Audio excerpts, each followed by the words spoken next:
Music Media Monday. So I'm not going to be ashamed. I'm not going to be guilty. But it has been some time.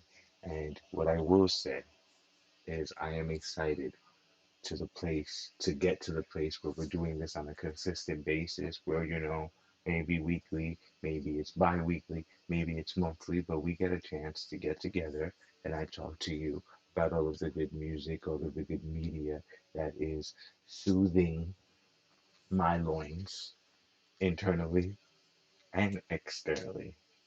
I hope you're good. I hope you're having a damn good week. My name is Tyler PSwitch Dow. That P is silent. We are here in the Bronx, New York. Follow on all social media. Make sure you subscribe on YouTube. Make sure you follow on Twitch. And then also check out the Cool Company.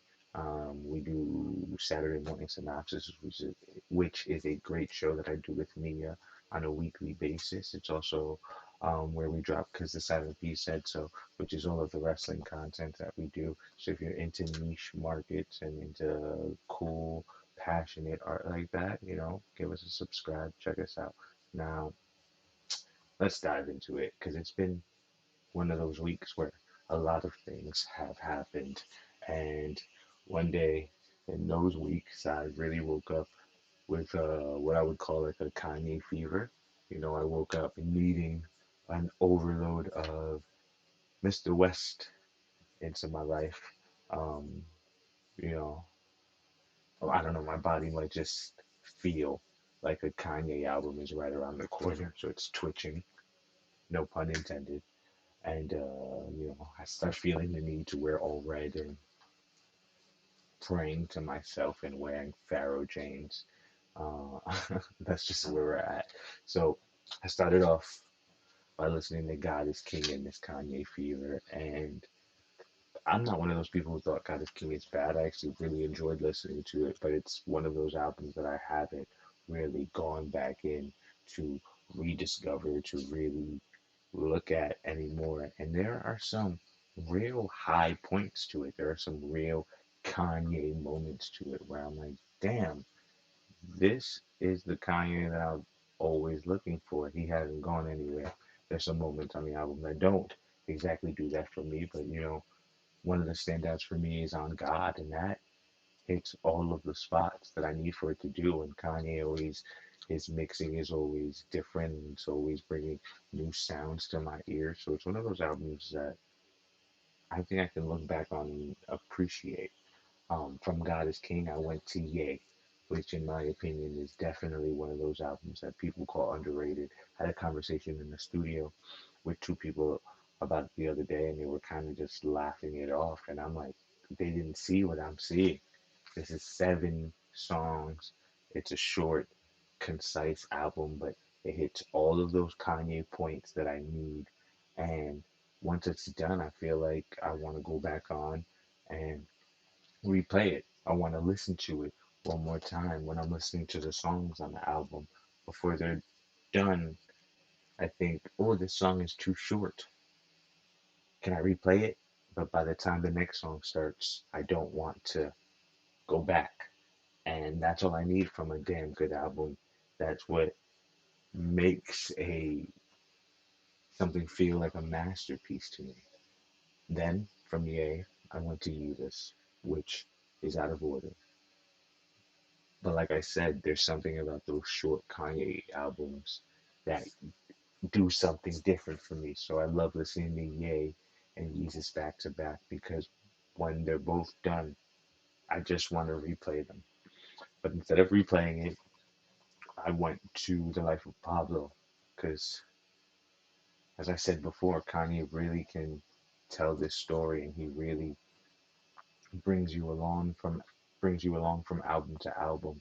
And one of the great things about seeing Jesus is him as a black skinhead screaming, Nike won't let me make shoes, to the point where he's in Life of Pablo in a sold out Madison Square Garden listening party, listening to the Life of Pablo with everybody in attendance, kind of off of the money that he made off of his Adidas line. So it's a really great story arc. And I'm just excited to see where the Donda is going to play on this Kanye West timeline if we get it by this Friday. Even if we don't get it by this Friday, I'm on the fish hook for it, and we're all waiting for it and can't wait for it to come out. So he has successfully done his job. Um, but yes, in my opinion, listen to the albums out of order. Because, like I said, there's something about those short, concise Kanye albums that once they are done, I just need to go right back in and replay it, which is a good resemblance and a good lead into the thing that I am wrestling with this week because we are officially in August. You know, goodbye July. And in my younger days, what that would mean is that it's time to put my jetpack on. It's time to strap up and try to make the most out of summer and really get everything that I can get out of it. But as I'm older, as an adult, that feeling of limited freedom is not really a thing anymore. What I'm trying to achieve is a life that is full of freedom and is full of excitement and thrills and highlights on a regular basis. But what that also means is that I have to take some moments of calm to collect myself, to reflect, and to become accountable. What's all of these good nights out? If I come home to a dirty house, you have to have that moment to take up and to clean. And as I get older, I feel less guilty about all of this media and all of these things that I am consuming because what they are doing is they're giving me little highlights and they're giving me things to look forward to within the week. And it's something that just makes me happy.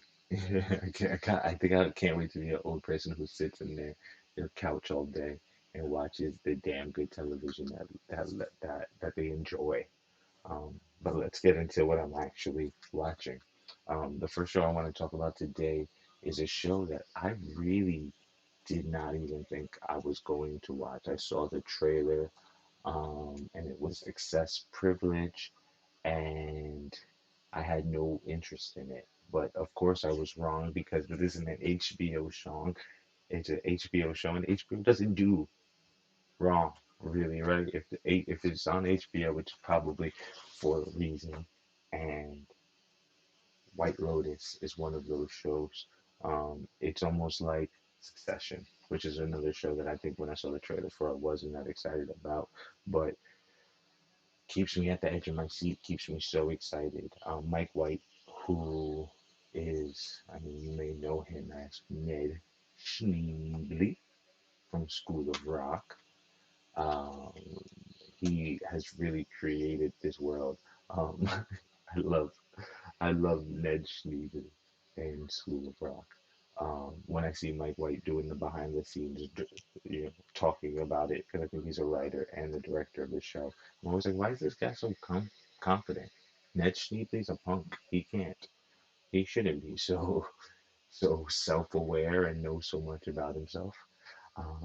But what Mike White has done is he's created this elaborate, disgusting show full of rich people on a luxurious resort, and they're all miserable, and they are all blowing things out of proportion, and they all are the center of their own universe, and it is extremely entertaining. It is got me invested into every single character, which is all you really need to do to make a damn good show, right?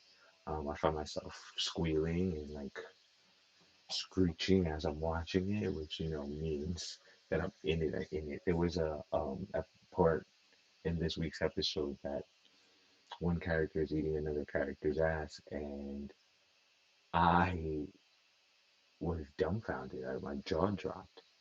And I'm a big ass eating proponent, but it just took me by such surprise. I didn't expect it, and then I wanted to rewind it to like make sure I saw what I just saw, but at the same time, I didn't want to see it again, which investment.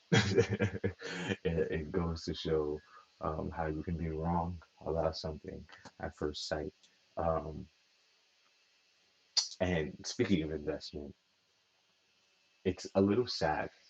that me as a 30-year-old man can be invested into something that is made for toddlers.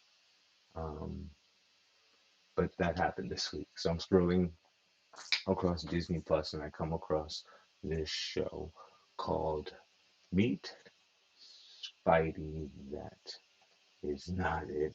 It's called Meet Spidey and His Amazing Friends, and it is starring, as you can see, Miles Morales, Peter Parker, Gwen Stacy, Spider-Man, Spider-Man, and Ghost Spider. And it's 4 minutes long. There is no reason that me, this 30-year-old man, saw it, stopped, put everything on hold, and quickly jumped in to the show that, as I've mentioned a couple of times now, is made for toddlers. That's my Spider-Man investment. That's how deep this damn relationship goes. I was genuinely excited, and I put it on. It's 4 minutes long. Not even. It's about 2 minutes because there's another 2 minutes of credit.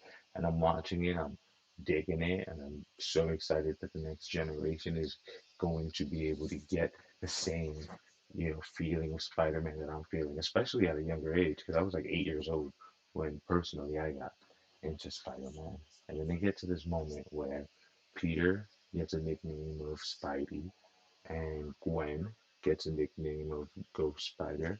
And then Miles Morales, for some reason, gets a nickname of Spin. And I'm stop at my tracks and I get aggravated to my bones because what does Spin have to do with the Miles Morales origin story? Who calls him Spin ever? I get spiders spin webs. This is not what we should be teaching our children. If we're going to get into the origin history, let's teach them it the right way. Let's teach them it correctly. And I am agitated and aggravated, probably still to this moment. And their issue is not what they've done. The issue is that I am so deeply invested and so deeply committed to Spider Man that not only did I take the moment to dive into this, but I also took the moment to point out the intricate details that did not live up to me as a fan, the 30-year-old fan for the show that was made for 2 and 4 year olds. But that's okay, right? Because we can do that about cartoons. And one thing the show is pretty all about is cartoons this week because I've been not on purpose, but indulging and consuming in a lot of cartoons. Well, I did in the past 7 days at least, and it it feels good. There's a bit of nostalgia um, that comes with it. There's because it's an animation. There's always a light. It's not as heavy as some of the other things that I watch, and I'm really enjoying it. One of those things that I watched this week was The Long Halloween, uh, which is a Batman story based off the comic book. I've read the comic book, and for me, it's not a surprise, right? Because that's what DC has been doing correctly for the last 30 years. My father still hits me up about a new Batman animated series when he drops, and then he goes, "Hey, did you see that?" And DC has, in my whole lifetime, been able to find this perfect blend of animation and mature content and complex storytelling. And The Long Halloween is just another example of that. What they've done with this, market is they've been able to capture something that Marvel hasn't even been able to capture. And I don't know if Marvel's necessarily going for it. I mean, they did just drop Modoc, which I've only watched the first episode of. I haven't finished. I'll get there. I will finish it. Um, but it goes to show you, if it was something else, there's no way I would have not finished it by now. And I just want to applaud DC for excelling at this, and I hope that they do keep excelling at this. And I can't see if the new Batman movie is based on The Long Halloween, how different it can be from this animated series. If these guys can take the story and just put it in a more realistic, modern telling of it, I think the next Batman movie will be incredible. It's going to be incredible either way. But specifically, if they take this story, because I think it's a different way that we've seen Batman. If they can take Robert Pattinson and make him this elusive, weird Bruce Wayne who, as Batman, is not very good yet and loses and gets things wrong and is just outdone in his actions.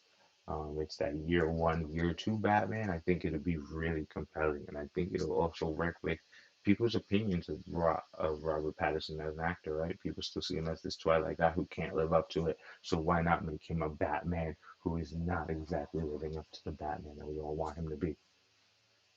Really, really cool story. Um, and as I talk about how Disney, well, Marvel hasn't exactly captured that adult animation, adult version content. Um, they have been able to Disney has been able to capture it a little bit better with Star Wars. Um, I didn't watch Star Wars Clone Wars. I didn't watch Star Wars Rebels. I watched all of the YouTube videos that recap them. Uh, But I wasn't going into Bad Batch with high expectations. When I found that it was 16 episodes, I didn't think that I was going to even last all 16 episodes. But Bad Batch has become the highlight of my week. It is like waking up for a Saturday morning cartoon on a Friday. I am so deeply invested into the characters. I am just enjoying the ride. I have no idea where it's going to go. I had no expectations of where it was going to start, and it has done so much more than I would have ever imagined. Not only is it complex storytelling in a very lighthearted manner, it's doing this incredible thing of repairing the broken crappy storylines of the Skywalker trilogy and giving it a whole brand new light. So that when I watch those series, I'm no longer going to be invested in those characters. I'm going to be invested in my Bad Batch characters because I'm going to know what they were doing or what part they had inside of that. And damn, it is such a feel good moment, right? It's like nostalgia. Um, I am genuinely gutted.